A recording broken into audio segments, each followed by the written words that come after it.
Hello students, कैसे हैं आप लोग। आई होप आप सबकी पढ़ाई बहुत अच्छी चल रही होगी। तो चलिए आज हम स्टार्ट करते हैं वर्ब। ठीक है, तो देखिए वर्ब है ना, तो वर्ब क्या होता है। वर्ब क्या होता है, क्रिया होता है। ठीक है, डूइंग वर्ड जो किसी काम को बताता है। किसी सेंटेंस में वर्ब क्या होता है, क्रिया होता है, किसी काम को करता है। तो वर्ब क्या होता है, it is a doing word जो कि काम को करता है। ठीक है, अब वर्ब जो है, ये मैं वर्ब बेसिक पढ़ा रही हूँ। ठीक है, फिर उसके बाद हम एडवांस भी पढ़ेंगे जिसमें इन्फिनेटिव, नॉन इन्फिनेटिव ऐसा करके ट्रांजिटिव वर्ब पढ़ेंगे। ठीक है, अभी हम बेसिक पढ़ते हैं। ठीक है, अब देखिए वर्ब टू टाइप्स के होते हैं। एक हेल्पिंग वर्ब होता है, किसी भी आप सेंटेंस को देखिएगा उसमें दो वर्ब होते हैं ना, हेल्पिंग वर्ब होता है या फिर वो मेन वर्ब होता है। ठीक है, मेन वर्ब तो हम जान जाते हैं कि क्या होता है, मुख्य क्रिया का काम करता है। जैसे कि राम है ना, रन फास्ट। ठीक है, तो रन इसमें क्या हो गया, मेन वर्ब हो गया। ठीक है, रन फास्ट तेज दौड़ता। ठीक है, तो रन क्या हो गया, मेन वर्ब हो गया। ठीक है, और हेल्पिंग वर्ब देखते हैं। हेल्पिंग वर्ब के भी टू टाइप्स होते हैं, मॉडल्स होते हैं और प्राइमरी ऑक्सिलरी वर्ब होते हैं। अब देखिए मॉडल्स, तो मॉडल्स क्या होते हैं, ये मेन वर्ब का काम नहीं करते हैं। मॉडल्स कभी भी मेन वर्ब का काम नहीं करते हैं। जैसे कि हो गया कैन, हो गया कुड, हो गया मे, हो गया, ये जो होते हैं मेन वर्ब का काम नहीं करते। ऑलवेज ये हेल्पिंग वर्ब जैसा ही यूज होते हैं। ठीक है, वैसे ही प्राइमरी ऑक्सिलरी वर्ब होते हैं, वो बी, डू, हैव, ये भी क्या होते हैं, ये भी हेल्पिंग वर्ब और मेन वर्ब दोनों की तरह काम करते हैं। जैसे कि बी के ही फॉर्म होते हैं ना, डू, डज, है ना, इज, एम, आर। बी के फॉर्म क्या होते हैं, इज, एम, आर। ये हेल्पिंग वर्ब जैसा भी यूज होता है और मेन वर्ब जैसा। डू का भी होता है डू, डज, डिड। हैव का भी होता है हैव, हैज, हैड। ठीक है, तो ये सब क्या होते हैं, प्राइमरी ऑक्सिलरी वर्ब होते हैं। ये helping verb and main verb दोनों की तरह काम कर सकते हैं।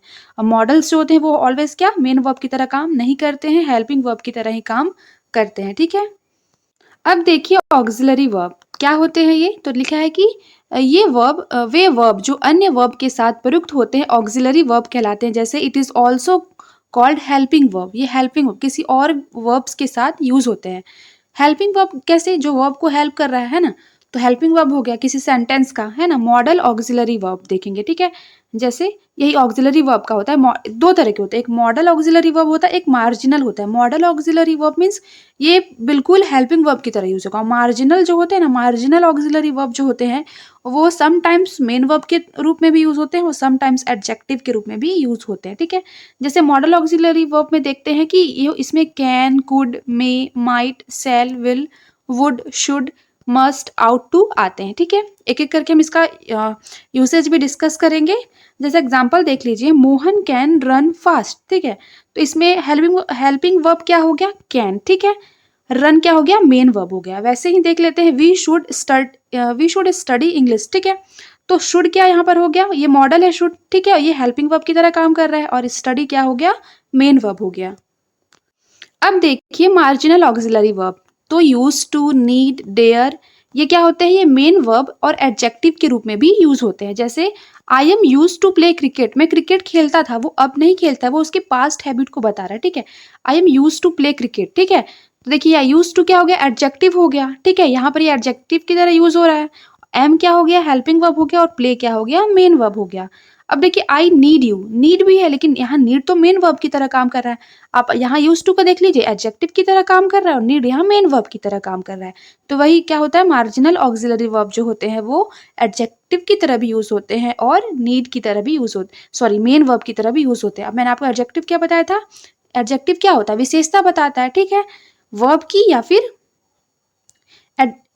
बताता है। ठीक है, देखिए जैसे यहाँ पर आई यूज टू प्ले क्रिकेट है ना, क्रिकेट खेलता था कब, पहले ही। ठीक है, यूज टू यहाँ एडजेक्टिव विशेषता बता रहा है। ठीक है, अब थर्ड सेंटेंस देखते हैं, I dare not to enter in this room. तो यहाँ पर डेयर क्या है, धमकी देना एक तरह से होता है, डराना। ठीक है, आई डेयर यू, चैलेंज करना। I dare not enter in this room, तो डेयर यहाँ हेल्पिंग वर्ब की तरह काम कर रहा है और not enter in this room बोलते ना आई डेयर यू, है ना। तो यहाँ पर तो हेल्पिंग वर्ब की तरह यूज हो रहा है, लेकिन आई डेयर यू में जो डेयर है वो किसकी तरह यूज हो रहा है, मेन वर्ब की तरह यूज हो रहा है। अब देखिए नोट क्या है कि मॉडल ऑक्सिलरी वर्ब जो है, हाँ जैसे कैन है, कुड है, इसके क्या होते हैं, कैन कुड के ये वर्ब का first form, second form, third form और आईएनजी फॉर्म नहीं बनते। हम कभी पढ़े हैं कैनिंग, कैनिंग नहीं पढ़े हैं ना।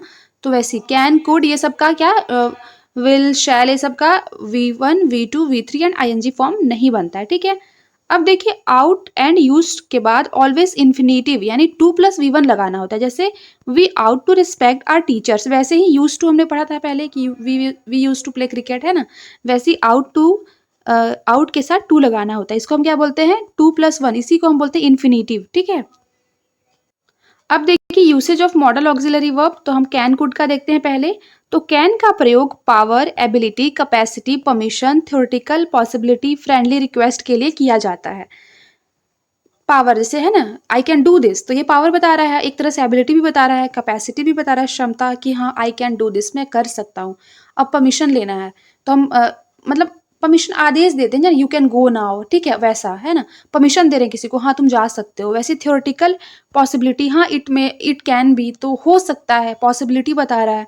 फिर उसके बाद friendly request, friendly can I take your phone पूछते हैं ना, तो ये फ्रेंडली रिक्वेस्ट के लिए भी यूज होता है, ठीक है।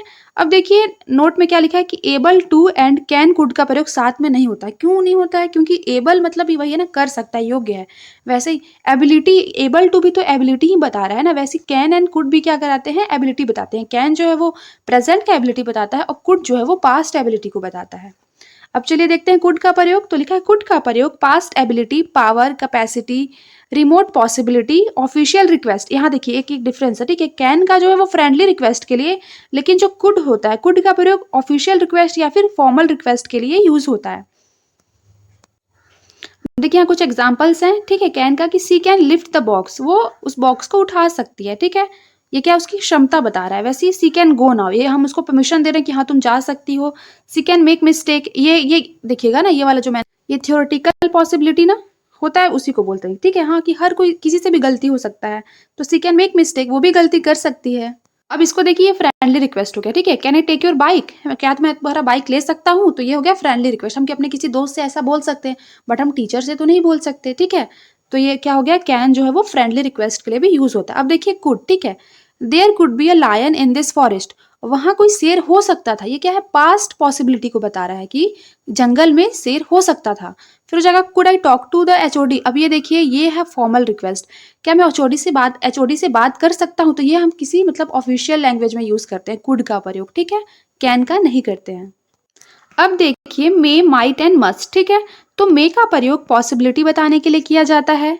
आशीर्वाद वाले सेंटेंस ऑप्टेटिव सेंटेंस में यूज होता है, जैसे मे यू लिव लॉन्ग, ठीक है। वैसे ही सम्मान के साथ निवेदन के लिए यूज किया जाता है, जैसे बोलते हैं ना कि मे आई कम इन सर, कैन आई कम इन तो नहीं बोलते हैं, मे आई कम इन बोलते हैं, वैसे ही, ठीक है। सम्मान के साथ निवेदन के लिए यूज किया जाता है और किसी पर्पस के लिए यूज किया जाता है। इसके एग्जाम्पल देख लेते हैं, जैसे it may rain tonight, हो सकता है कि पानी गिरे, ठीक है, तो पॉसिबिलिटी के लिए हो गया। फिर मे यू लिव लॉन्ग, तो ये हो गया ऑप्टेटिव सेंटेंस हो गया ना, आशीर्वाद वाले वाक्य, ठीक है। मे आई कम इन सर, ये हो गया सम्मान के साथ निवेदन के लिए।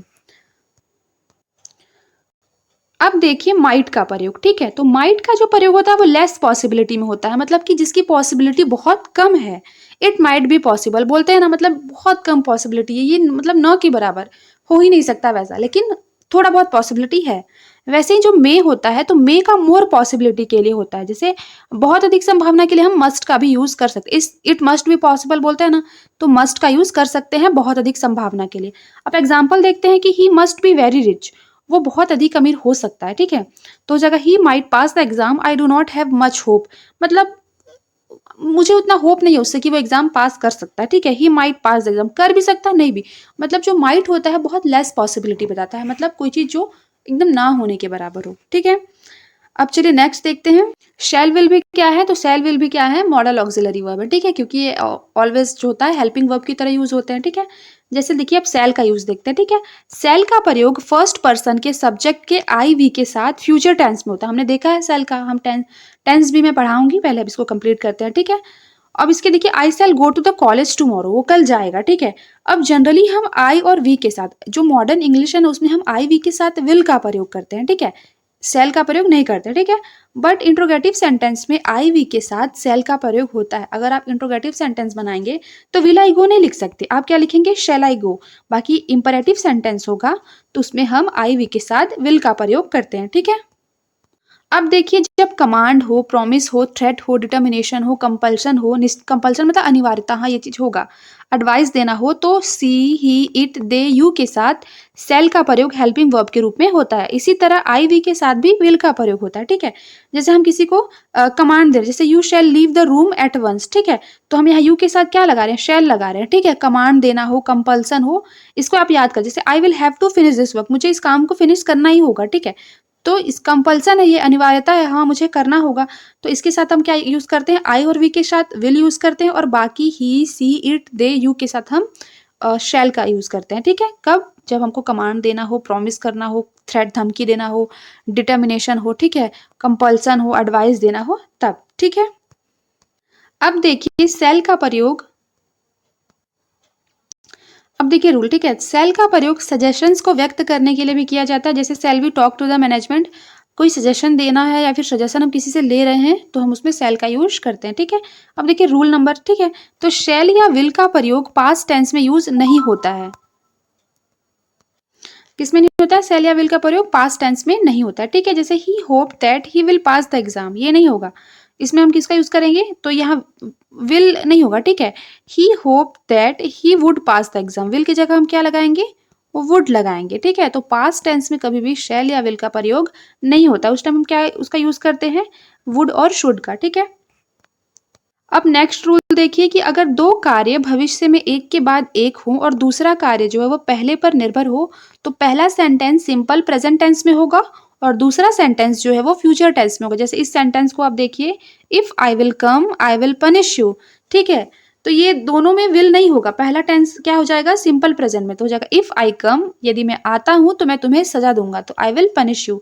ये ध्यान रखिएगा। ठीक है, ये बहुत इंपॉर्टेंट, बहुत सारे एग्जाम में ये वाला आता है कि दो भी कभी भी सेंटेंस एक के बाद एक फ्यूचर टेंस में नहीं हो सकते, पहला वाला सिंपल प्रेजेंट में होगा और दूसरा वाला होगा सिंपल फ्यूचर में। ठीक है, वैसे ही पास्ट टेंस में क्या होता है, पहला अगर सिंपल पास्ट में है तो ये फ्यूचर का जो हो जाएगा फ्यूचर पास्ट में होगा। ठीक है, जैसे he had, if he had seen you there he would have scold you, sorry scolded you. ठीक है, तो यहाँ वुड लग रहा है ना, वैसे ही अब ऐसे ही होगा इफ, ये वाला बहुत इंपॉर्टेंट है। ठीक है, जैसे इफ, इस टाइप के सेंटेंस में अगर आए कि इफ प्लस पास्ट इंडिफिनिट है तो इसको किससे जोड़ना है, subject plus would plus V1। ठीक है, जैसे इफ आई वेयर, सॉरी ना, if I were a billionaire I would open a charitable hospital.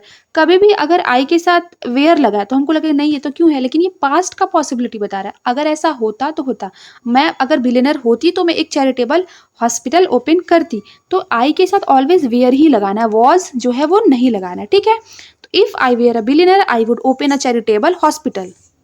अब देखिए कि if, as soon as, in case, provided, unless, until, before, after, when, इनके बाद जो है वो सिंपल फ्यूचर टेंस का यूज नहीं होता है। ठीक है, इसको ध्यान रखिएगा, किसके किसके बाद, इफ के बाद, as soon as, in case, provided, unless, until, before, after, when के बाद कभी भी सिंपल फ्यूचर टेंस का यूज नहीं होता है, मतलब जो सेल और विल का जो यूज होता है वो नहीं होता है। ठीक है, आज के लिए इतना ही, मिलते हैं नेक्स्ट वीडियो में, तब तक के लिए मन लगाकर पढ़ते रहिए और अपना ख्याल रखिए।